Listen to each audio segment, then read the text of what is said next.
Welcome to once again chemistry with fun by Deepak sir. Actually हुआ क्या कि हम लोगों ने क्या किया है, हाइलो एल्केन कंप्लीट कर लिया है और हाइलो एरीन में हम लोगों ने क्या किया, क्लासिफिकेशन कर लिया था और उसका कह सकते हो इंट्रोडक्शन कर लिया था।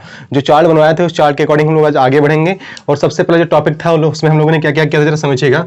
हम लोगों ने बच्चा हमारा जरा समझते हैं फटाफट इसको। वही चार्ट पुराना चार्ट बनाते हैं हम लोगों का और उसी चार्ट के अकॉर्डिंग आगे बढ़ते हैं, ठीक है ना। तो करते क्या है कि हम लोगों ने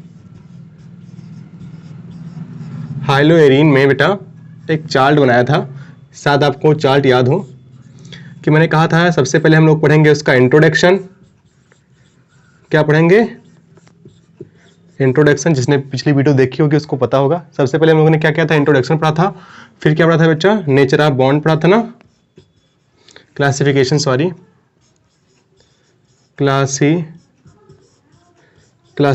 पढ़ा था। उसके बाद पढ़ा था क्या, नेचर ऑफ बॉन्ड,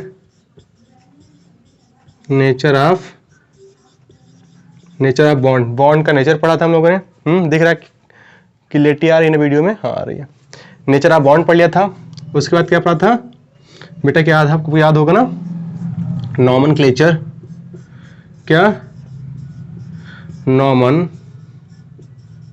नॉमेनक्लेचर पढ़ा था। उसके बाद क्या था बेटा, नॉमेनक्लेचर के बाद पढ़ा था पढ़ना था हमको आइसोमेरिज्म पढ़ना था। ये हो गया था। फिर physical properties.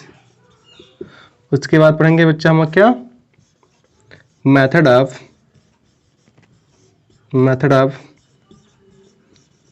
Preparation. Method preparation के बाद क्या पढ़ेंगे, हाइलो एरीन के बेटा केमिकल प्रॉपर्टी और लास्ट में यूज पढ़ लेंगे इसका। लास्ट में क्या कर लेंगे, इसका यूज कर लेंगे। इतना हम लोगों ने कर लिया था।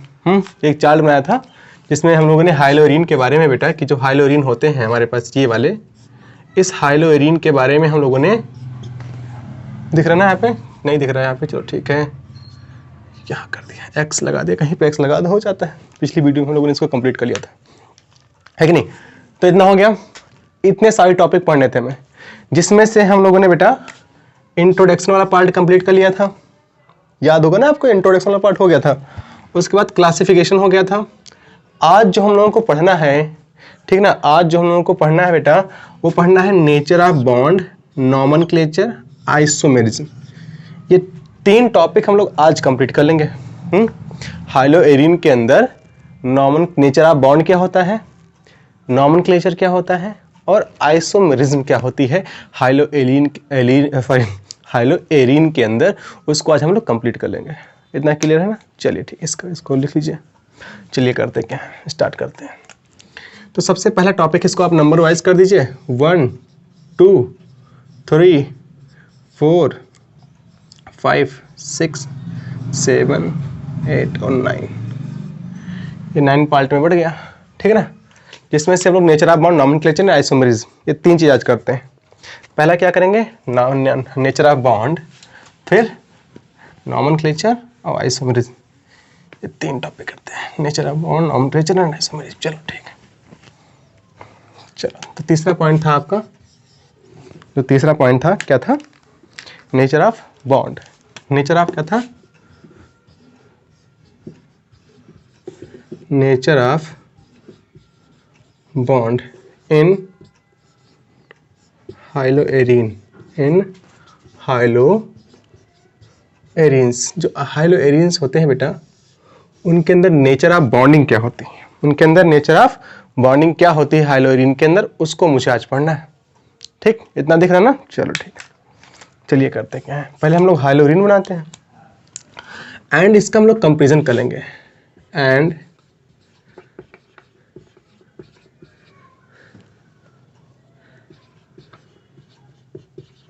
कर लेंगे बेटा, समझिएगा, कंपेरिजन कर लेंगे बेटा RX, मतलब हाइलो एल्केन के साथ इसका कंपेरिजन कर लेंगे। हाइलो एल्केन के साथ में इसका क्या कर लेंगे हम लोग, कंपेरिजन कर लेंगे। इसके बॉन्ड की जो कंपेरिजन है बेटा, इसके बॉन्ड का कंपेरिजन कर लिया जाएगा हाइलो एरीन के और हाइलो एल्केन के बॉन्ड में कंपेरिजन कर लेंगे, फटाफट इसी में हो जाएगा आराम से।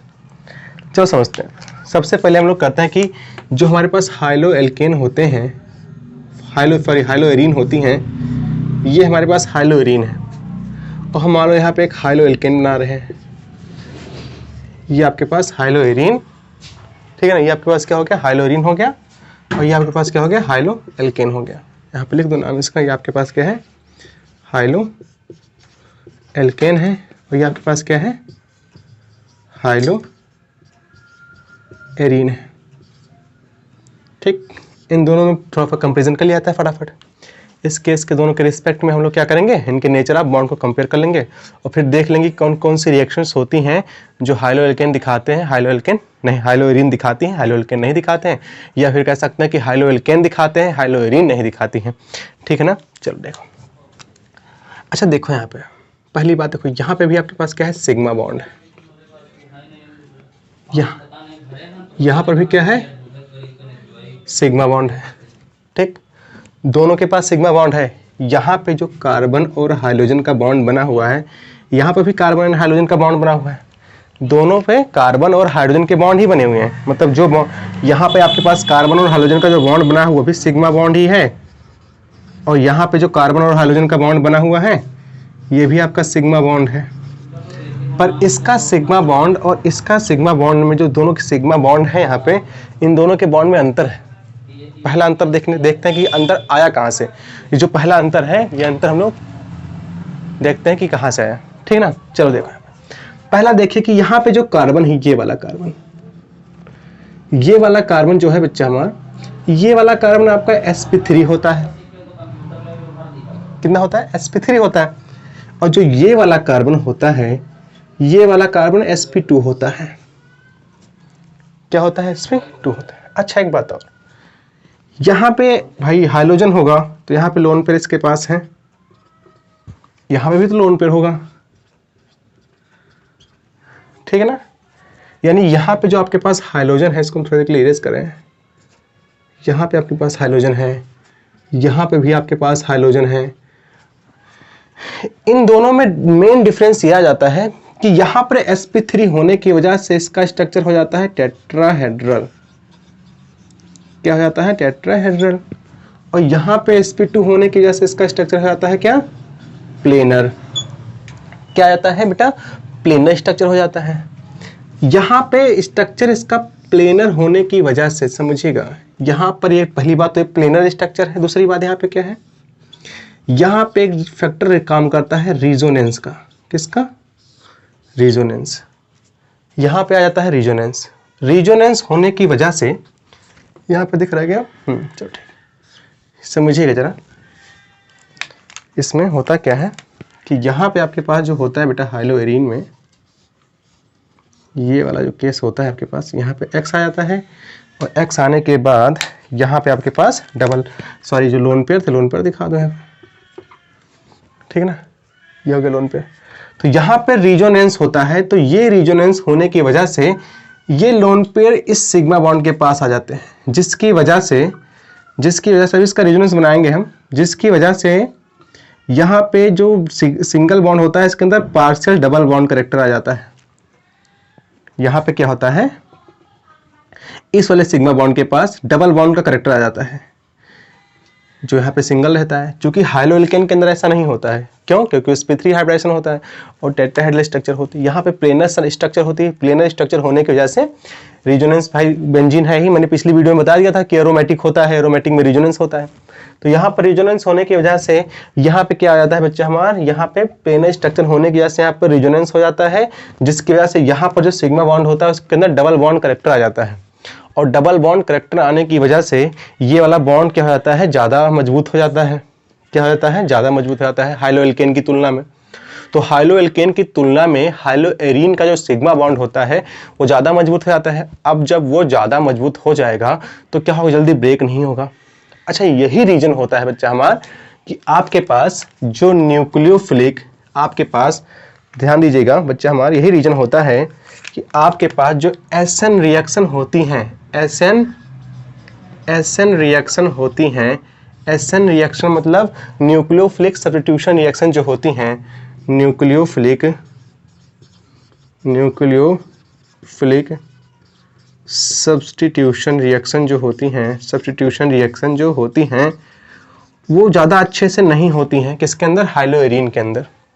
जो हाइलोएरिन होते हैं वो उतना अच्छे से न्यूक्लियोफिलिक सब्स्टिट्यूशन रिएक्शन नहीं दिखा पाते हैं, ठीक है। जबकि हाइलोएल्केन जो होते हैं वो न्यूक्लियोफिलिक सब्स्टिट्यूशन रिएक्शन बहुत अच्छे से दिखाते हैं। यही रीजन है बच्चा हमारा कि हम लोग हाइलोएल्केन के अंदर SN1 SN2 रिएक्शन अच्छे से पढ़ते हैं, ठीक है ना। SN1 SN2 रिएक्शन अच्छे से पढ़ते हैं, बहुत अच्छे से कॉन्सेप्ट, मैंने इसकी वीडियो बना रखी है, आप लोग अगर चाहें तो उस वीडियो को देख लीजिएगा। मैंने उसके कॉन्सेप्ट इंक्लूड कर दिया है कि किस केस में आपके पास होगा, किस केस में SN1 रिएक्शन होगी, किस केस में SN2 रिएक्शन होगी, बहुत डिटेल कॉन्सेप्ट इसके अंदर इंक्लूड कर दिया है, ठीक है ना। तो आपको समझ में आया बात ये कि यहाँ पर पार्शियल डबल बॉन्ड होने की वजह से होता क्या बच्चा हमारा कि यहाँ पर पार्शियल डबल बॉन्ड होने की वजह से हाइलोएरिन जो होता है वो क्या करता है, SN1 रिएक्शन नहीं, मतलब सब्स्टिट्यूशन रिएक्शन नहीं दिखा पाता है। तो समझिएगा, तो ये कौन सी रिएक्शन दिखाता है, तो आपके पास ये SN रिएक्शन अच्छे से नहीं दिखा पाता है, ठीक, अच्छे से नहीं दिखा पाता है। तब ये दिखाता है इलेक्ट्रोफिलिक रिएक्शन। कौन सा बच्चा हमारा, electrophilic substitution reaction, electrophilic substitution reaction. ये इलेक्ट्रोफिलिक सब्स्टिट्यूशन रिएक्शन बहुत अच्छे से दिखाता है, ठीक। कौन सा का, हाइलोएरिन जो होता है बच्चा हमारा, हाइलोएरिन इलेक्ट्रोफिलिक सब्स्टिट्यूशन रिएक्शन बहुत अच्छे से दिखाता है, जबकि इलेक्ट्रोन्यूक्लियोफिलिक सब्स्टिट्यूशन रिएक्शन अच्छे से वो नहीं दिखा पाता। इतनी बात समझ में आई, क्लियर ना। चलिए आगे चलते हैं, यहाँ पे थोड़ा सा इसको आगे रेज करते हैं और इसका हम लोग दिखा दें कि इसके अंदर डबल बॉन्ड करेक्टर आता कहाँ से, कैसे मतलब हाइलोएरिन के अंदर डबल बॉन्ड करेक्टर कहाँ से आता है, जबकि हाइलोएल्केन के अंदर नहीं आता है। फिर हम लोग पढ़ेंगे इसके बाद नॉमेनक्लेचर और फिर उसके बाद करेंगे क्या, सीधे आइसोमेरिज्म, फिर टॉपिक खत्म हो जाएगा वाला, ठीक। चलिए देखते हैं, तो चलिए देखते हैं कि डबल बॉन्ड करेक्टर कैसे आता है हाइलोएरिन के अंदर। चलो पहले हम लोग हाइलोएरिन का रिजोनेटिंग स्ट्रक्चर बनाते हैं, फटाफट देख लेते हैं। सब फर्स्ट ईयर की चीज़ें के लिए है। ये आपके पास होते हैं हाइलोएरिन, यहाँ पे मैंने लगा दिया X, ठीक है ना, दिख रहा है आपको, हाँ, यहाँ पे लगा दिया X। इसके पास होते हैं लोन पेयर, ये लोन पेयर हो गया बच्चा ये, ठीक। होता क्या है, ये अपना लोन पेयर इसको देता है, जिसकी वजह से ये बॉन्ड ऐसे ब्रेक हो जाता है। ये आपका रेजोनेंस का सिंबल हो गया, ठीक। सीधा नहीं है क्या, चलो सीधा बना देते हैं, अभी सीधा है, चलो ठीक है, सही तो है, दिख रहा है अच्छे से। ये लो बना दिया, कितना प्यारा बन गया, वाह, ठीक ना। अब जिसके वजह से बच्चा हमारा समझिएगा, यहाँ पे निगेटिव चार्ज, यहाँ पे डबल बॉन्ड, और यहाँ पे एक बॉन्ड और आ जाता है, ये लोन पेयर की वजह से, और यहाँ पे आ जाएगा पॉजिटिव चार्ज, ठीक। क्योंकि इसने इलेक्ट्रॉन दिया है, इसने इलेक्ट्रॉन दिया था, यहाँ पे पॉजिटिव चार्ज, यहाँ पर इस बॉन्ड के टूटने की वजह से बॉन्ड इधर शिफ्ट हुआ, यहाँ पे डबल बॉन्ड आ गया, यहाँ पे निगेटिव चार्ज आ गया, ठीक। यहाँ पे इलेक्ट्रॉन डेंसिटी बढ़ गई। अब ये भाई एरोमेटिक है, तो ये अपने आप को क्या चाहेगा, एरोमेटाइजेशन करना चाहेगा, अपने आप को स्टेबल करना चाहेगा, जिसकी वजह से ये बॉन्ड ऐसे ब्रेक हो जाएगा। जब ये बॉन्ड ऐसे ब्रेक होगा तो अगर ध्यान से देखा जाए तो यहाँ पे नेगेटिव चार्ज आएगा, इसके टूटने की वजह से यहाँ पॉजिटिव चार्ज, यहाँ पे नेगेटिव चार्ज, तो पॉजिटिव नेगेटिव की वजह से यहाँ पे एक बॉन्ड बन जाएगा। यहाँ पे एक बॉन्ड पहले से था और यहाँ पे आपके पास X के ऊपर पॉजिटिव चार्ज। बोलो इतना क्लियर है ना। चलिए आगे देखते हैं। इसके बाद यहाँ इलेक्ट्रॉन डेंसिटी बढ़ी, ये बॉन्ड इधर टूट जाएगा, ये बॉन्ड इधर टूट जाएगा। जैसे ये बॉन्ड उधर टूटेगा, यहाँ पे आपके पास फिर से वही चेंज आएगा, यहाँ पे डबल बॉन्ड आ जाएगा, यहाँ नेगेटिव चार्ज, यहाँ पे पॉजिटिव चार्ज। ठीक है, इतना क्लियर है ना। फिर से बॉन्ड टूटेगा अपने आप, जहाँ से लिया गया था उसको वहीं पे तो ऐड कर दो भाई, जहाँ से लिया था उसको दे दो। फिर उसके बाद यहाँ पे आपके पास डबल बॉन्ड, यहाँ पे डबल बॉन्ड, यहाँ पे डबल बॉन्ड, और X को मैंने चलो यहाँ लगा दिया। तो अगर हम लोग इन तीनों स्ट्रक्चर को एक साथ कंबाइन करें और यहाँ पे इसका हम लोग हाइब्रिड स्ट्रक्चर बनाएं। हाइब्रिड स्ट्रक्चर कुछ नहीं होता है, बस ये जानिए कि तीनों स्ट्रक्चर में होता क्या है। ये तो पूरा स्ट्रक्चर को अलग अलग डिफाइन किया गया है, तीनों स्ट्रक्चर को एक साथ कंबाइन कर दो और जो पूरे स्ट्रक्चर के अंदर जो चीजें हो रही हैं उसी को हम लोग हाइब्रिड स्ट्रक्चर कहते हैं। जैसे समझते हैं यहाँ पे देखिए, ये कर दीजिए। आपके पास क्या है, यहाँ पे लिख देना, दिख रहा है आपको। हाँ, ये आपके पास क्या है, रेजोनेटिंग स्ट्रक्चर ऑफ हाइलोएरिन्स। ये हाइलोएरिन्स जो होते हैं उनका रेजोनेटिंग स्ट्रक्चर है हाइलोएरिन का। ये आपके पास रेजोनेटिंग स्ट्रक्चर क्या है, हाइलोएरिन का। अगर ध्यान से देखें यहाँ पे तो जरा समझो वहाँ पे अंतर क्या हुआ है। ध्यान से समझिएगा बेटा, इसमें अंतर क्या हुआ। पहली बात देखिए, यहाँ पे नेगेटिव चार्ज आया, पार्शियल नेगेटिव चार्ज यहाँ पे कर दीजिए, दिख रहा है वाला कलर, हाँ दिख रहा है। उसके बाद नेगेटिव चार्ज यहाँ पे आया, नेगेटिव चार्ज यहाँ कर दीजिए, नेगेटिव चार्ज इस पोजीशन पे आया, इसको कर दीजिए, ठीक। अब जरा समझिएगा, यानी कि इस पूरे रिंग के अंदर आपके पास डबल बॉन्ड जो था वो अलग अलग पोजीशन पे घूम रहा है, अलग अलग पॉइंट पे टूट रहा है। जो डबल बॉन्ड था उस रिंग के अंदर वो अलग अलग पॉइंट पे क्या हो रहा है बच्चा, टूट रहा है। अच्छा, यहाँ पे भी देखो जो हाइलोएरिन था उसके ऊपर क्या आ गया, पार्शियल डबल बॉन्ड आ गया। पहले सिंगल बॉन्ड था, यहाँ पे डबल बॉन्ड आ गया ना, तो यहाँ पे पार्शियल डबल बॉन्ड मतलब डॉट डॉट दिखा दीजिए। यहाँ पे आपके पास जो हाइड्रोजन था उसके ऊपर पार्शियली पॉजिटिव चार्ज आ गया। तो ये कुछ पोजीशंस थी जहां पर नेगेटिव और पॉजिटिव चार्ज आया है, ठीक। यहाँ पे कुछ पोजीशन थी जहां पर नेगेटिव और पॉजिटिव चार्ज आया है। अच्छा, यही रीजन होता है बच्चा हमारा कि यहाँ पर पार्शियल डबल बॉन्ड आ गया। क्या आ गया यहाँ पे, पार्शियल डबल बॉन्ड नेचर होने की वजह से, पार्शियल डबल बॉन्ड नेचर होने की वजह से ये क्या करता है, जो सब्स्टिट्यूशन रिएक्शंस होती हैं, जो सब्स्टिट्यूशन रिएक्शन होती हैं, ये शो नहीं करता, ये सब्स्टिट्यूशन रिएक्शन शो नहीं करता है। अच्छा, एक बात और, इसको लिख लिया ना, इसको इरेज कर लिया यहाँ पे वाले इस पॉइंट को। अच्छा, यहाँ पे अगर कोई इलेक्ट्रोफाइल आता है तो यहाँ टेक कर सकता है, यहाँ टेक कर सकता है, यहाँ टेक कर सकता है। यही रीजन होता है बच्चा हमारा कि ये इलेक्ट्रोफिलिक रिएक्शन, क्या, इलेक्ट्रोफिलिक रिएक्शन शो करता है,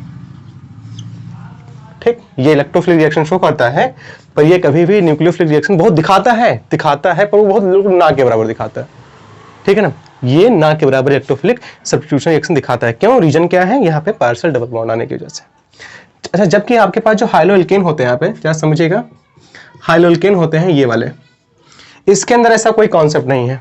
sp3 होने की वजह से इसके अंदर प्लेनेटिव जो प्लेनर स्ट्रक्चर होता है वो नहीं रह जाता है कि नहीं, टेट्राहेड्रल स्ट्रक्चर हो जाता है। टेट्राहेड्रल होने की वजह से ये बॉन्ड आसानी से टूट जाता है। टूटने की वजह से यहाँ पे कार्बोकेटायन का फॉर्मेशन होता है और ये अच्छे से SN1 SN2 रिएक्शन दिखा देता है, पर यहाँ पे पार्शियल डबल बॉन्ड होने की वजह से ये नहीं दिखा पाता है। अच्छा, एक बात और, यहाँ पे ये हो गया ना, इसी का एक हमशक्ल है, इसका छोटा भाई है, समझे। यहाँ पे ये केस ले लीजिए आप, मान लो मैंने यहाँ पे लगा दिया CH2 लगा दिया और यहाँ पे लगा दिया हाइड्रोजन, यहाँ पे क्या लगा दिया, हाइड्रोजन लगा दिया। जरा देख रहे हैं ना आप, इसको देखिए, यहाँ पे लगा दिया हाइड्रोजन लगा दिया, ठीक। अब यहाँ पे देखा जाए बच्चा हमारा, तो ये वाला जो कार्बन है यहाँ पे दिख रहा है ना, ये वाला कार्बन आपका sp3 है। क्या है, sp3 है। जबकि ये वाला कार्बन आपका sp2 है। और यहाँ पे हाइड्रोजन जो है डायरेक्ट जुड़ा हुआ है किसके साथ में, sp3 वाले कार्बन के साथ में। कहाँ पे जुड़ा हुआ है, sp3 वाले कार्बन के साथ जुड़ा हुआ है। जैसे मान लो यहाँ पे मैंने आपसे कहा कि ये लो मैंने ले दिया बेंजीन और यहाँ पे मैंने Cl जोड़ दिया, यहाँ पे मैंने Cl को जोड़ दिया। मान लो यहाँ पे आपके पास Cl था, यहाँ पे मैंने Cl को जोड़ दिया। अब ध्यान से अगर देखें, अगर आप ध्यान से अगर देखिएगा तो ये वाला जो कार्बन है, ये वाला, ये आपके पास तो sp3 है, जबकि ये वाला आपके पास जो क्या है, sp2 है। तो ये आपके पास अच्छा खासा जो सीधे हाइड्रोजन है वो डायरेक्ट जुड़ा हुआ है sp3 वाले से। तो ये बहुत अच्छे से दिखाता है न्यूक्लियोफिलिक सब्स्टिट्यूशन रिएक्शन, ये बहुत अच्छे से न्यूक्लियोफिलिक सब्स्टिट्यूशन रिएक्शन दिखा देता है बच्चा हमारा। पर ये आपके पास जो हाइड्रोजन होते हैं अच्छे से नहीं दिखाते हैं, अच्छे से नहीं दिखाते हैं। एक एग्जांपल की मदद से इसको समझते हैं, फिर आगे बात करते हैं। जैसे मान लीजिए, इसका पहले आप स्क्रीनशॉट ले लीजिए, ले लिया, बोलो ले लिया बेटा, चलो ठीक, चलो ठीक।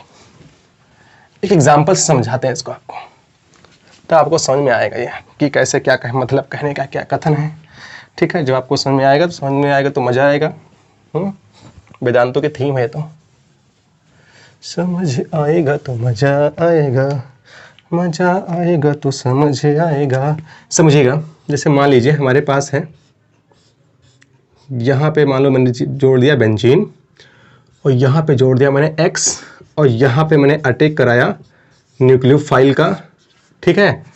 नॉर्मल कंडीशन, क्या, नॉर्मल कंडीशन, तो नॉट गुड यील्ड, ज़्यादा अच्छा प्रोडक्ट मिलेगा नहीं। ये हो सकता है कि रिएक्शन ही ना हो, रिएक्शन ही नहीं होगा, ठीक है ना। लेकिन अगर हम लोग यहाँ बात करें, यहाँ पर बात करें, अच्छा समझो यहाँ पे पहली बात, गोल्ड यील्ड होगा क्यों नहीं भाई। न्यूक्लियोफाइल यहाँ तो अटैक नहीं कर सकता है, न्यूक्लियोफाइल यहाँ अटैक नहीं कर सकता है, न्यूक्लियोफाइल यहाँ पे अटैक नहीं कर सकता है, न्यूक्लियोफाइल यहाँ पे भी अटैक नहीं कर सकता है। क्यों नहीं अटैक कर सकता सर जी वहाँ पे? क्योंकि अभी जब हम लोगों ने रिजोनेंस बनाया था, तो जब रिजोनेंस बनाया था आप लोगों को याद होगा ना, जब रिजोनेंस बनाया था तो आपने देखा कि यहाँ इस पोजीशन पे, यहाँ पे नेगेटिव चार्ज, यहाँ पे नेगेटिव चार्ज और यहाँ पे नेगेटिव चार्ज और यहाँ पे पार्सली पॉजिटिव चार्ज आया था। देखा था ना आप लोगों ने कि इस पोजीशन पे क्या आया था, negative negative negative negative charge आया था। तो भाई जब न्यूक्लियोफाइल है ये, तो न्यूक्लियोफाइल है तो न्यूक्लियोफाइल नेगेटिव पे तो अटैक करेगा नहीं। न्यूक्लियोफाइल नेगेटिव पे है, उसके पास ऑलरेडी इलेक्ट्रॉन ज्यादा है, वो उस पर अटैक करना चाहेगा। जो न्यूक्लियोफाइल्स होते हैं, न्यूक्लियोफाइल्स मतलब जिसके पास इलेक्ट्रॉनों की अधिकता हो, तो वो उस पर अटैक करेगा जिस सेंटर पे इलेक्ट्रॉन की कमी हो। वहां पर क्यों अटैक करेगा जहां पे इलेक्ट्रॉन ज्यादा है? तो इन पोजीशन पे इलेक्ट्रॉन की अधिकता है, तो ये न्यूक्लियोफाइल वहां पे अटैक नहीं कर पाता है। कहां पर अटैक करेगा? इस हाइड्रोजन पर अटैक करेगा। अगर मान लो किसी तरह यहाँ पे अटैकिंग हुआ भी, अगर वहां पे अटैक हुआ तो जो बनने वाला जो प्रोडक्ट होगा, ठीक है, मान लो कि हो रहा है रिएक्शन, तो जो बनने वाला प्रोडक्ट होगा वो क्या होगा बच्चा, कि यहां से सर जी हाइड्रोजन निकल जाएगा और यहाँ पे आपके पास न्यूक्लियोफाइल जुड़ जाएगा, यहाँ पे आपके पास न्यूक्लियोफाइल NH जुड़ जाएगा। ठीक, जनरली होता नहीं है, बहुत रेयर केस होते हैं, बहुत कह सकते हो बहुत कंडीशंस पे रिएक्शंस होती हैं, बहुत क्रिटिकल कंडीशन पे रिएक्शन होती हैं। पर अगर हमारे पास यहाँ पे मैंने जोड़ दिया हाइड्रोजन और इसकी रिएक्शन मैंने करा दी न्यूक्लियोफाइल से, ठीक है, नॉर्मल कंडीशन पे करा दिया, नॉर्मल कंडीशन पे रिएक्शन को करा दिया, तो जैसे भैया ये रिएक्शन होगा, जैसे ही ये रिएक्शन होगा तो ये रिएक्शन बहुत अच्छे से हो जाएगा और यहाँ पे आपके पास न्यूक्लियोफाइल जुड़ भी जाएगा और यहाँ से आपके पास हाइड्रोजन निकल जाएगा। ये रिएक्शन कैसे हो जाएगा? एज RX, जैसे RX के अंदर होता है, हाइड्रोएल्केन के अंदर होता है न्यूक्लियोफिलिक सब्स्टिट्यूशन रिएक्शन, वैसे इसी प्रकार इसके अंदर भी हो जाएगा आपका न्यूक्लियोफिलिक सब्स्टिट्यूशन रिएक्शन बच्चा। पर इसके अंदर थोड़ी सी कंडीशंस होंगी, इसके अंदर जल्दी नहीं होगा। रीजन क्या था? Double bond character. क्या है रीजन इसका? डबल बॉन्ड का करेक्टर। इतनी बात हो गई ना, ठीक। चलो आगे देखते हैं, अब बात करते हैं सीधे क्या, नॉमेनक्लेचर पे। ठीक, चलिए देखते हैं हम नॉमेनक्लेचर की थोड़ी सी बात कर लेते हैं फटाफट कि नॉमेनक्लेचर के अंदर क्या चेंजेस होते हैं, नॉमेनक्लेचर में क्या होता है। अच्छा एक बात हो, हम एक एग्जांपल दे रहे हैं, आप उस एग्जांपल का करने का प्रयास करिएगा जरा अच्छे से, बहुत ही अच्छा है। और जो कॉन्सेप्ट मैंने अभी बताया उस कॉन्सेप्ट को बहुत ही अच्छे तरीके से क्लासीफाई कर देगा, बहुत अच्छे तरीके से उसको समझा भी देगा, जरा समझिएगा। जैसे मान लीजिए मैंने आपसे कहा कि इस एग्जाम्पल को बताइए। जैसे मान लो मैंने आपसे कहा कि हमारे पास एक ये है क्लोरोबेंजीन, ठीक, हमारे पास दूसरा आपके पास हमारे पास ये है, ये अलग बेंजीन, बेंजीन मतलब है, और हमारे पास एक ये लीजिए है, यहाँ पे बेंजीन जोड़ दिया, और एक हमारे पास है CH3। क्या बच्चा? CH3। 4 ऑप्शन हैं, ऑप्शन ए, ऑप्शन बी, सी और डी। ये आपके पास क्वेश्चन है, which chlorine in the following example, in example में ध्यान दीजिएगा, एग्जाम्पल में आपको दिख रहा है क्या? ये कलर नहीं दिख रहा है क्या बेटा? ठीक है, चलो ठीक है, हम कर रहे हैं, अच्छे से कर रहे हैं, लाइटिंग की थोड़ी प्रॉब्लम है। क्वेश्चन ये कह रहा है कि which chlorine, ये दिख रहा है ना, हाँ, which chlorine, क्वेश्चन आपके पास है which chlorine in the following, जो ऊपर दिए गए हैं, नीचे नहीं है, following example, which chlorine in the following example has कर दो, has least reactive, सबसे कम रिएक्टिव कौन सा है? ये एग्जाम्पल आपके पास दिए रखे हैं, इसको आप लोग कर रहिएगा कि कौन सा ऑप्शन आपके पास दे रखे हैं। ये क्वेश्चन आया था उसमें PCS में आया था केमिस्ट्री के, ऑप्शन ए, बी, ठीक ना लगाएं, ऑप्शन ए था, बी था, सी है और डी। इसमें से कौन सा ऑप्शन सही है? ठीक, which chlorine atom has following example which chlorine atom in the following example has least reactive, सबसे कम रिएक्टिव कौन सा है इनमें से? ठीक, या फिर इस एग्जाम्पल को आप इस तरह करके लिख सकते हो और करके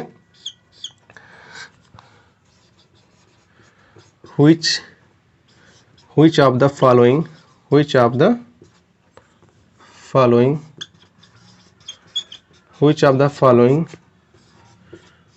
does not, या फिर do not कर दो, do not following do not show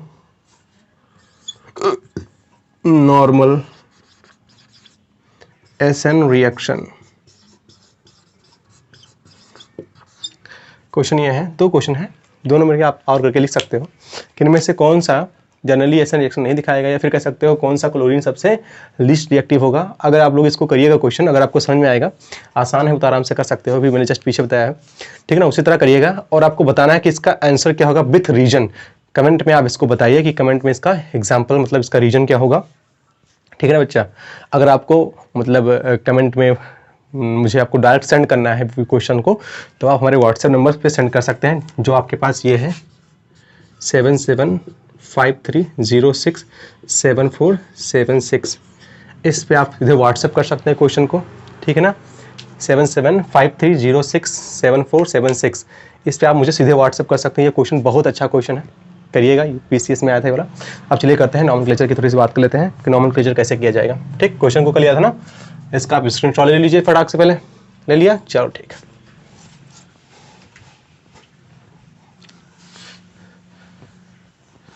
अब चलो करते हैं नॉमेनक्लेचर। थोड़ा सा नॉमेनक्लेचर करने के बाद आइसोमरेज की बात करेंगे, फिर वीडियो खत्म करेंगे, ठीक ना बेटा। चलो ठीक है।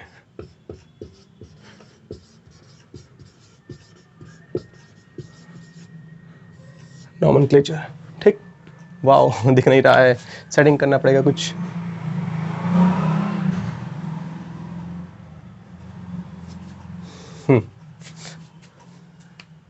तो चलिए करते हैं नॉमेनक्लेचर। नॉमेनक्लेचर पर थोड़ी सी बात कर लेंगे कि नॉमेनक्लेचर के केस क्या होगा, कौन से कॉन्सेप्ट है नॉमेनक्लेचर में। देखो बेटा, तो नॉमेनक्लेचर में आपके पास जो हाइलोएरिन के नॉमेनक्लेचर होंगे, किसके, हाइलोएरिन के, हाइलोएरिन्स के जो नॉमेनक्लेचर होंगे दो प्रकार के होंगे। एक तो इसका होगा जर्नल नॉमेनक्लेचर, और एक होगा IUPAC। क्या, IUPAC। बच्चा समझो, पहले मैं यहाँ पे बना दूँ हाइलोएरिन, यहाँ पे दिख रहा है ना, चलो ठीक है, यहाँ पे बना दे रहे हैं। ये आपके पास क्या है, हाइलोएरिन है, ये आपके पास क्या है, हाइलोएरिन है, ठीक है ना। समझिएगा, दो प्रकार से नॉमेनक्लेचर होगा, एक जनरल पहला, दूसरा। हम आपको अभी थोड़ा समझाते हैं, उसके बाद बहुत सारे एग्जांपल दे देंगे, अभी वीडियो के जस्ट इसी में लगा देते हैं अभी, ठीक है ना। बहुत से एग्जांपल दे देंगे, आपके सामने भी आ जाएगा स्क्रीन के सामने, आपको उन एग्जांपल का प्रैक्टिस करना है, ठीक है। इतना होने के बाद उसके बाद हम सीधे चलेंगे आइसोमरेज, जिसको लास्ट में ऐड कर देंगे और आराम से टॉपिक खत्म। फिर उसके बाद धांसू कॉन्सेप्ट आएंगे, ठीक है ना। जनरल नॉमेनक्लेचर में आप देखिएगा बच्चा, इसमें आप क्या करते हैं, ओम प्रकाश का यूज करते हैं। किसका यूज करते हैं, ओम प्रकाश का। क्या समझिए कि ओम प्रकाश क्या होते हैं। जैसे मान लीजिए आपके पास यहाँ पे एक जुड़ा हुआ है, बेंजीन बना हुआ है, यहाँ पे हाइड्रोजन जुड़ा हुआ है, ठीक, क्या जुड़ा हुआ है, हाइड्रोजन जुड़ा हुआ है। तो इस हाइड्रोजन जहाँ पे जो ग्रुप जुड़ा हो, मान लो कोई भी ग्रुप जुड़ा हो, समझिएगा, मतलब आपको ऐसा बताएं, इस ओम का मतलब होता है आर्थो, इसका M का मतलब होता है मेटा, और इस P का मतलब होता है पैरा। का मतलब क्या होता है, पैरा। जैसे मान लीजिए हमारे पास कोई बेंजीन है, ठीक है ना बेटा, यहाँ पे बेंजीन मान लो मैंने यहाँ पे जोड़ दिया, कोई ग्रुप जोड़ दिया G, और यहाँ पे आपके पास मान लो जोड़ दिया O, ठीक है, मान लो यहाँ पे कोई ग्रुप मान लो E जोड़ दिया, ठीक है। तो हम लोग कह सकते हैं, मान लो आपके पास यहाँ पे कोई ग्रुप जुड़ा हुआ है और यहाँ पे कोई E ग्रुप जुड़ा हुआ है, तो हम लोग कह सकते हैं कि E पे जुड़ा हुआ है आर्थो पे क्या जुड़ा हुआ है, E जुड़ा हुआ है, ठीक है। तो आर्थो टाइप का इसका नाम लिखा जाएगा। इसमें एग्जांपल, इसी का एग्जांपल ले रहे हैं। जैसे मान लो मैंने आपके पास एक एग्जांपल दिया, कोई अच्छा सा एग्जांपल ले दें, चलो ठीक ले रहे हैं, यहाँ पे एल्कोहल का एग्जांपल ले रहे हैं, तो ज़्यादा अच्छे से फीलिंग आएगी। यहाँ पे जोड़ दिया ये, और यहाँ पे जोड़ दिया मैंने, चलो ठीक है, क्लोरीन जोड़ दिया, ठीक है ना। तो इसको कह लेंगे, देखो समझिएगा, इसको कहेंगे आर्थो, या आर्थो ना पहला, देखो अच्छा एक बात हाँ बताना भूल गया आपको कि एक चीज़ और बताना था, भूल गया अभी, जस्ट पीछे पहले वीडियो में बता चुके हैं, इसमें बता दे रहे हैं कि अगर आपके पास यहाँ पे कोई ग्रुप जुड़ा हुआ तो इसको बगल वाले को ऐसे, ग्रुप के जस्ट जो बगल होता है, ध्यान दीजिएगा, ग्रुप के जस्ट बगल वाला कार्बन होता है, इसको कहते हैं आर्थो, ठीक है ना। इसको कहते हैं मेटा, इसको कहते हैं पैरा, क्या कहते हैं, पैरा करते हैं, ठीक है। तो जो नॉमेनक्लेचर हो सकता है किसके अकॉर्डिंग कर सकते हो या फिर किसके अकॉर्डिंग कर सकते हो, इसमें आर्थो मेटा पैरा का यूज किया जाता है। इसमें आप क्या करते हो, IUPAC में पोजीशन करते हो, क्या करते हो, पोजीशन का यूज करते हो। जनरल में आप क्या करते हो, आर्थो मेटा पैरा का यूज करते हो। जैसे मान लीजिए, इसको लिख लिया ना, ऐसे मान लो मैंने आपसे कहा, मैंने यहाँ पे जोड़ दिया OH, यहाँ पे जोड़ दिया Cl, तो मैं आपसे कहूँगा कि अब देखो यहाँ पे किस पोजीशन पे Cl जुड़ा हुआ है, आर्थो, तो हम लोग कहेंगे आर्थो को O से कर दो, आर्थो क्लोरोफिनॉल, आर्थो क्लोरोफिनॉल, इसका नाम हो जाएगा, आर्थो पे क्लोरो जुड़ा हुआ है, फिनॉल के ऊपर जुड़ा हुआ है, तो इसका नाम हो जाएगा आर्थो क्लोरोफिनॉल, आर्थो क्लोरोफिनॉल, ठीक है ना, आर्थो क्लोरोफिनॉल, ठीक है ना। तो मतलब इसमें क्या होगा, फिर आपके एग्जांपल दे रहे हैं, भर भर के एग्जांपल देंगे, टेंशन मत लीजिएगा, आप खूब प्रैक्टिस करिएगा। इसमें आप आर्थो मेटा पैरा का यूज करते हो, इसके अंदर आप क्या करते हैं, पोजीशन का ऐड करते हैं। पोजीशन कहने का मतलब क्या है कि जैसे मान लीजिए आप बच्चा, जैसे मान लीजिए आपके पास ये हाइलोरीन है, तो जहाँ पे ग्रुप जुड़ा होगा आपके पास, जहाँ पे फंक्शनल ग्रुप जुड़ा होगा, उसके जस्ट बगल उसी पोजीशन पे हम लोग क्या करते हैं, उसको पहली पीरियोडिक दी जाती है 1 2 3 4 5 और 6, इस तरह करते हैं। इस तरह हम लोग पोजीशन पे काउंट करते हैं, नंबरिंग कर देते हैं, और जिस नंबर पे कोई ग्रुप जुड़ा होता है उस ग्रुप के अकॉर्डिंग उसका नाम लिखा जाता है। जैसे मान लो इस एग्जांपल को मैंने कहा आपसे, जैसे मान लीजिए मैंने आपसे कहा कि यहाँ पे मैंने जोड़ दिया OH और यहाँ पे जोड़ दिया मैंने Cl, तो मैं कहूँगा, समझिएगा, तो मैं इसका नाम लिखूंगा, तो मान लो इसको 1 कहो, इसको 2, इसको 3, इसको 4, इसको 5 और इसको 6, ठीक, लिख दिया ना। तो मैं कहूँगा कि 1 हाइड्रोक्सो, अब देखो 1 O से स्टार्ट होगा, S से C से स्टार्ट होगा, तो C से करोगे ना, नॉमेनक्लेचर में आप अल्फाबेटिकल ऑर्डर पे जाओगे, 2 क्लोरो 1 हाइड्रोक्सी 1 हाइड्रोक्सी बेंजीन, ठीक, 2 क्लोरो 1 हाइड्रोक्सी बेंजीन इसका नाम हो जाएगा। तो इसमें आप क्या करते हो, ये आपका IUPAC वाला मेथड होता है। IUPAC वाले मेथड में आप नंबरिंग करते हैं, और आपके पास जो जनरल नॉमेनक्लेचर होता है उसमें आप आर्थो मेटा पैरा का यूज करते हैं, बस इतना जानिए। अब आपके कंप्यूटर स्क्रीन पे अभी जस्ट इसके बाद क्या था, आने वाला है क्वेश्चन, जिसमें आपको बहुत से एग्जाम्पल दे रहे हैं, ठीक, उसको आप करिए, प्रैक्टिस करिए, फिर चलते हैं आइसोमेरिज्म पे।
हाँ तो नॉमेनक्लेचर का नाम देखते देखते आप लोग परेशान हो गए होंगे, है कि नहीं, इतना नाम करा दिया, इतना प्रैक्टिस करा दिया, ठीक ना, जरूरी था उतना प्रैक्टिस कराने के बाद अब करते हैं क्या, अब एक टॉपिक और लास्ट बचा है, इसको कर लेते हैं फटाक से कि आइसोमेरिज्म क्या होते हैं इसके अंदर, ठीक है ना। आइसोमेरिज्म जरा समझिएगा, ये कलर दिख नहीं रहा होगा उस पर, चलिए करते हैं क्या, आइसोमेरिज्म की बात कर लेते हैं थोड़ा सा।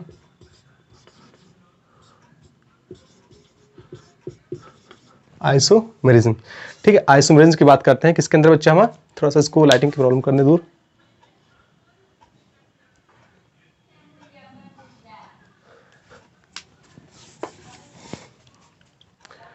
तो चलिए करते हैं क्या, अब आइसोमेरिज्म की बात कर लेते हैं। एग्जांपल आप बहुत ज़्यादा एग्जांपल कर लिए हैं ठीक ना, आया ना मजा, ठीक है। इतने सारे एग्जांपल करने के बाद आप परेशान होंगे कि सर जी इतना एग्जांपल का क्यों करा दिया, इतने एग्जांपल तो हमारी बुक में भी नहीं थे, तो ठीक है, अच्छी बात है, थोड़ा सा एग्जांपल करना चाहिए भी, ठीक ना। अब करते हैं आइसोमेरिज्म की थोड़ी सी बात। आइसोमेरिज्म की बात करते हैं बरखुरदार। आइसोमेरिज्म, आइसोमेरिज्म इन हाइलोएरिन्स, हाइलोएरिन्स के अंदर आइसोमेरिज्म की थोड़ी सी बात कर लेते हैं, चर्चा करते हैं। देखो भैया, पहली बात यहाँ पे मैंने बना दिया हाइलोएरिन। अब तुम एक अच्छे खासे ईमानदार व्यक्ति हो, बताओ यहाँ पे क्या चैन आइसोमेरिज्म हो सकता है? नहीं हो सकता, क्योंकि चैन है ही नहीं यहाँ पे, कहीं 6 के 6 कार्बन है। भाई चैन आइसोमेरिज्म की कंडीशन क्या है? इस पर सारे आइसोमेरिज्म लिख दे रहे हैं, सारे मतलब नहीं, जो इंपॉर्टेंट है, मेटामेरिज्म, टाइटोमेरिज्म, वो इसमें तो हो ही नहीं सकता, कोई चांस ही नहीं है, ठीक ना। प्लीज समझते हैं यहाँ पे जो इंपॉर्टेंट, जो जनरली होते हैं सब में पाए जाते हैं। पहले बात करते हैं चैन की, फिर बात करते हैं पोजीशन की, ठीक है, फिर बात करते हैं फंक्शनल की, ठीक, इतनी बात करते हैं। तो 3 की बात कर लेते हैं इसके अंदर, क्या कि 3 में से कोई एक होगा, है कि नहीं। ऑप्टिकल की बात कर लेते हैं, ऑप्टिकल की बात कर लेते हैं, ठीक है। अच्छा समझो, बनाने को तो बहुत सारे बना सकते हो, वो तो बात की बात है, ठीक। यहाँ पे काम करो, एक हाइड्रोजन चलो और जोड़ दिया, 2 हाइड्रोजन जोड़ दिया यहाँ पे, ठीक, 2 हाइड्रोजन जोड़ दिया। मैंने कहा कि इसमें से आप क्या करिए, देखिए बताइए कि कौन कौन सा आइसोमेरिज्म के अंदर पॉसिबल है, ठीक। इस वाले कंपाउंड के अंदर किस टाइप के आइसोमेरिज्म हो सकते हैं, ठीक है ना। चलो ठीक, चैन की बात कर रहे हैं, तो चैन देखिए, चैन तो घट बढ़ नहीं सकती है। चैन आइसोमेरिज्म में हमेशा याद रखिएगा, जो चैन आइसोमेरिज्म होगा वहाँ पे हमेशा चैन छोटी होगी, ठीक। चैन छोटी हो जाएगी, बड़ी तो ही, वैसे मान लो कि आपके पास, मैंने आपसे कहा कि हमारे पास ये कार्बन है, 1 2 3 4 5 कार्बन की चैन है। अब ये 5 कार्बन की चैन का जो आइसोमेरिज्म मुझे बनाना होगा, 1 2 3 4 5 है, तो मैं इसको ऐसे कर लूंगा। अब देखो 1 2 3 4 5, ये इसका आइसोमर होगा। कौन सा आइसोमेरिज्म हो गया? चैन आइसोमेरिज्म। क्यों? क्योंकि यहाँ पे 5 कार्बन की चैन थी, यहाँ पे कार्बन छोटी हो गई, जो चैन थी छोटी हो गई, तो इसके अंदर चैन आइसोमेरिज्म हो जाएगा, ठीक है। पर यहाँ पे बच्चा हमारा, यहाँ पे क्या चैन छोटी हो सकती है? नहीं हो सकती है। क्यों? क्योंकि एरोमेटिक है और इसको आप डी एरोमेटाइजेशन कर नहीं सकते हो जल्दी, तो इसके चैन में आप कोई अंतर नहीं कर सकते हैं, ठीक है ना। तो ये आप इसमें चैन आइसोमेरिज्म नहीं पाया जाएगा। पोजीशन की बात करते हैं, जैसे मान लीजिए आपके पास, यहाँ पे आपके पास ये एग्जाम्पल था, ठीक, 2x जुड़े हुए थे, ठीक, 2x जुड़े हुए थे। अब मैंने क्या किया, चलो ठीक है, मान लो इसको आप Cl कर लीजिए, यहाँ पे Cl कर लिया और यहाँ पे आप Br कर लीजिए, ठीक, ये भी तो हाइड्रोजन ही तो है। मैंने क्या किया बेटा, मैंने कहा आपसे, अच्छा आइसोमेरिज्म का मतलब आप जानते ही होंगे कि आइसोमेरिज्म में क्या होता है। आइसोमेरिज्म के अंदर होता है same molecular formula but different structure, कह सकते हो, फिर कह सकते हो एटम का अरेंजमेंट, एटम का अरेंजमेंट अलग हो जाए, फिर स्ट्रक्चर डिफरेंट हो जाए, पर उसका मॉलिक्यूलर फार्मूला क्या हो जाए बेटा, सेम ही रहे, ठीक ना। अब समझिएगा, जैसे मान लो आपके पास यहाँ Cl लगा हुआ था आपके, मैंने इस Br को यहाँ से निकाल कर यहाँ लगा दिया, ठीक, इस Br को निकाल कर वहाँ से वहाँ कर दिया ना, शिफ्ट कर दिया ना बच्चा। अब समझो, मान लो इसको प्रायोरिटी पहले देते हैं, तो मान लो यहाँ आपके पास क्या था, ये आर्थो था, ये मेटा था और ये पैरा था। यहाँ पे आपके पास इसको पहली प्रायोरिटी दो, ये आपके पास आर्थो, ये आपके पास मेटा, ये आपके पास पैरा। एक एग्जाम्पल और मान ले रहे हैं हम, यहाँ पे इसी का, यहाँ क्लोरीन लगा दिया और यहाँ पे Br जोड़ दिया, ठीक। तो देखो यहाँ पे पोजीशन का अंतर आ गया। जो आपके पास हाइड्रोजन जुड़े हुए हैं, मान लो कोई ऐसा केस आता है लाइफ में कभी, मतलब किसी हाइड्रोजन के अंदर, तो वहाँ पे अगर ये केस आ रहा है तो हम लोग कह सकते हैं बच्चा हमारा कि यहाँ पर पोजीशन आइसोमेरिज्म पॉसिबल है। क्यों? क्योंकि आप पोजीशन बदल सकते हो, क्या पोजीशन को बदल सकते हो। डाई हाइड्रोजन के केस में, मोनो वाले में कोई केस नहीं हो सकता, समझिएगा। अगर हमारे पास सिंगल हाइड्रोजन एटम जुड़ा हुआ है, मान लो केवल यहाँ पे एक ही हाइड्रोजन जुड़ा हुआ है, तो इसकी पोजीशन को चाहे जहाँ कर दोगे क्या फ़र्क पड़ता है? कोई फ़र्क नहीं पड़ने वाला। आप चाहे जहाँ कर दीजिए इसकी पोजीशन को, आप इस मान लो यहाँ पे लग जुड़ा हुआ था हाइड्रोजन, मान लो यहाँ पे आपके पास क्लोरीन जुड़ा हुआ था, अब आप उस क्लोरीन को उठाकर यहाँ से निकाल कर नीचे लटका दीजिए, ऐसे नीचे कर दिए, क्या कर दीजिए, तो क्या इन दोनों में स्ट्रक्चर में कोई अंतर आया? नहीं आया ना, दोनों सेम ही स्ट्रक्चर है, तो मोनो वाले के केस में आप आइसोमरिज्म सोच नहीं सकते हैं। डाई वाले के केस में आपके पास आइसोमरिज्म हो सकता है, ट्राई वाले केस में भी आइसोमरिज्म हो सकता है कि नहीं, आसान है। तो इसके अंदर 5 पोजिशन आइसोमरिज्म तो हैं। अब बात करते हैं कि क्या फंक्शनल है, इसका आप स्क्रीनशॉट ले लीजिए, पहले ले लिया, चलो ठीक। अब देखते हैं कि क्या इसके अंदर फंक्शनल हो सकता है। फंक्शनल मतलब ऐसा आइसोमरिज्म जो फंक्शनल ग्रुप को ही बदल दे। जैसे मान लो मैंने आपसे कहा यहाँ पे मैंने OH जोड़ दिया और यहाँ पे ये अल्कोहल है और ये ईथर है। क्या है? ईथर है, समझिएगा। इसके अंदर एक कार्बन यहाँ पे है, एक कार्बन यहाँ पे है, इसके अंदर एक कार्बन यहाँ पे, एक कार्बन यहाँ पे। इसका जो मॉलिक्यूलर फार्मूला है कितना आएगा? C2H5OH, या फिर कह सकते हो C2H6O, C2H6O। इसका जो मॉलिक्यूलर फार्मूला आएगा वो कितना आ जाएगा? C2H6O। दोनों का मॉलिक्यूलर फार्मूला समान है, पर ये अल्कोहल है, ये ईथर है। ये अल्कोहल है और क्या है? ईथर है। एक अल्कोहल है, दूसरा ईथर है, दोनों का मॉलिक्यूलर फार्मूला समान है, फिर भी दोनों के फंक्शनल ग्रुप अलग अलग है। भाई अल्कोहल है, ईथर है, तो हम लोग कह सकते हैं इन दोनों के अंदर बच्चा हमार, इनके अंदर और इनके अंदर कौन सा आइसोमरिज्म है? फंक्शनल आइसोमरिज्म है। क्या है? फंक्शनल आइसोमरिज्म है। इसके अंदर फंक्शनल आइसोमरिज्म है। तो क्या फंक्शनल आइसोमरिज्म इनके अंदर हो सकता है? नहीं हो सकता है। क्यों नहीं हो सकता है? भैया आप खुद सोचो कि ये आपके पास हाइड्रोजन है। क्या आपके पास ये हाइड्रोजन है? ठीक, ये आपके पास क्या है? हाइड्रोजन है। अब सर खुद सोचो, क्या हाइड्रोजन बदल सकता है? क्या हाइड्रोजन ये अल्कोहल में बदल जाएगा? क्या ये एल्डिहाइड में बदल जाएगा? क्या ये ईथर में बदल जाएगा? नहीं बदल सकता भाई। क्लोरीन है तो क्लोरीन ही रहेगा, फ्लोरीन तो फ्लोरीन ही रहेगा ना, ब्रोमीन है तो ब्रोमीन ही रहेगा।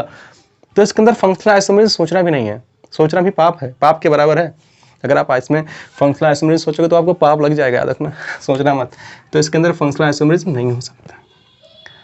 अच्छा, इस केस में क्या ऑप्टिकल हो सकता है? हाँ, ऑप्टिकल की बात करते हैं। जैसे मान लो यहाँ पे आपके पास कोई कार्बन है, यहाँ पे X है, यहाँ पे Y है, यहाँ पे Z है, यहाँ मान लो A जुड़ा हुआ है। तो जब कार्बन की सारी बैलेंसी, ध्यान दीजिएगा, जब कार्बन की सारी बैलेंसी डिफरेंट ग्रुप से जुड़ी हो तो ये वाला कार्बन जो होता है ये कहलाता है कायरल कार्बन। क्या कहलाता है? कायरल कार्बन कहलाता है। और जो कायरल कार्बन होते हैं वहीं पर हमेशा क्या होता है? ऑप्टिकल आइसोमर होता है, ऑप्टिकल आइसोमरिज्म होता है। कार्बन की सारी बैलेंसी डिफरेंट होनी चाहिए। यहाँ पे तो भैया है ही नहीं, सोचना भी नहीं है। क्यों? क्योंकि यहाँ पे देखो कार्बन से ये जुड़ा हुआ, यही कार्बन जुड़ा हुआ है, यहाँ पे डबल बॉन्ड आ गया, प्लेनर स्ट्रक्चर हो गया। यहाँ पे एक हाइड्रोजन जुड़ा हुआ है, ठीक, एक हाइड्रोजन जुड़ा हुआ है, पे कुछ है ही नहीं। तो ऑप्टिकल का केस भी फ्लॉप हो गया। ऑप्टिकल केस भी क्या हो गया? फ्लॉप हो गया। एक केस हो सकता है, समझिए जरा। जैसे मान लीजिए ये आपके पास क्या है? बेंजीन है, ठीक ना। इसको हम इरेज कर देने वाला, ऊपर वाला इरेज कर देने वाला, कोई दिक्कत तो नहीं है। चलो ठीक, समझिएगा। मान लो यहाँ बेंजीन है, यहाँ पे कार्बन जुड़ा हुआ है, ठीक ना, और यहाँ पे आपके पास एक Cl जुड़ा हुआ है, यहाँ पे एक हाइड्रोजन जुड़ा हुआ है और यहाँ पे एक CH3 जुड़ा हुआ है। इस केस में हम लोग मान सकते हैं ये आपके पास हाइड्रोजन है, नाइट्रोजन नहीं है, ठीक है। वो तुम लोग नाइट्रोजन समझ जाओ, ये हाइड्रोजन है। इस केस में हम लोग ऑप्टिकल की बात सोच सकते हैं कि यहाँ पे आपके पास ऑप्टिकल हो सकता है। क्यों? क्योंकि ये आपके पास क्या है? कायरल कार्बन है। ये आपके पास क्या है? कायरल कार्बन है। कायरल कार्बन को हमेशा स्टार से रिप्रेजेंट करते हैं बुक वाले, ताकि तुम लोगों को याद रहे, ठीक। तो यहाँ पे सोच सकते हैं, वहाँ पे नहीं सोच सकते थे, ठीक ना। तो इतनी सारी पॉसिबिलिटी हो गई। नेचर ऑफ बॉन्ड हो गया, ठीक है ना, नॉमेनक्लेचर हो गए, नॉमेनक्लेचर के एग्जाम्पल आपको मिल गए थे। आइसोमरिज्म हो गया कि कौन कौन से आइसोमरिज्म हो सकते हैं, कौन कौन से आइसोमरिज्म हाइड्रोजन के अंदर नहीं हो सकते हैं। पोजीशन नहीं हो सकता, फंक्शनल नहीं हो सकता, पोजीशन हो सकता है, फंक्शनल नहीं हो सकता है, ऑप्टिकल नहीं हो सकता है, ठीक है ना, अगर जनरली एग्जाम्पल लिया जाएगा। अब आगे की जो वीडियो रहेगी वो आपके पास किसकी रहेगी बेटा? मेथड ऑफ प्रिपरेशन की रहेगी। और ये यहाँ से बहुत धांसू कॉन्सेप्ट स्टार्ट होंगे, बहुत अच्छे एग्जाम्पल्स मिलेंगे आपको, ठीक है। तो thank you for watching chemistry with fun. My name is Deepak Mishra. और अगर आपको हमारी वीडियो पसंद आई हो तो इसको आप लाइक, शेयर एंड सब्सक्राइब करिए, हमको सपोर्ट करिए। Thanks for watching.